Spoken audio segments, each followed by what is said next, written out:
திண்டுக்கல் மாவட்டம் நிலக்கோட்டை அருகே மல்லியம்பட்டி கிராமத்தில் அரசு புறம்போக்கு நிலத்தை ஆக்கிரமித்துக் கொண்டு தட்டி கேட்க சென்றவர்களையும் மிரட்டி அந்த நபர் தாக்கியதாக வட்டாட்சியர் அலுவலகத்தில் கிராம மக்கள் உள்ளிருப்பு போராட்டத்தில் ஈடுபட்டிருப்பதால் பெரும் பரபரப்பு ஏற்பட்டிருக்கிறது.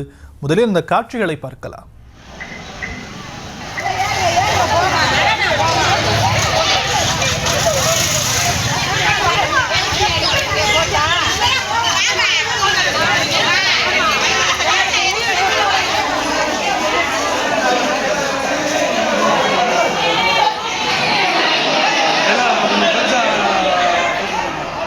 இது பற்றிய விவரங்களை செய்தியாளர் ஜோதிக்குமார் வழங்க நாம் கேட்கலாம். ஜோதிக்குமார், என்ன நடந்தது?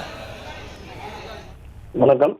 திண்டுக்கல் மாவட்டம் நிலக்கோட்டை அருகே உள்ள மல்லியம்பட்டி கிராமத்தில் உள்ள சுமார் 500க்கும் மேற்பட்ட குடும்பத்தினர் வசித்து வருகின்றனர்.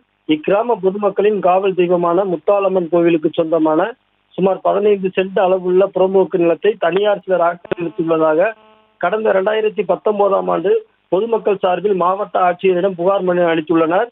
மாவட்ட ஆட்சியரின் உத்தரவுப்படி அப்போதைய வட்டாட்சியர் தனுஷ்கோடி தலைமையிலான வருவாய்த்துறையினர் நிலத்தை அளந்து ஊர் பொதுமக்களிடம் ஒப்படைத்ததாக கூறப்படுகிறது. இந்த நிலையில் கடந்த 2 தினங்களுக்கு முன்பு மீண்டும் அதே நபர் கோவிலுக்கு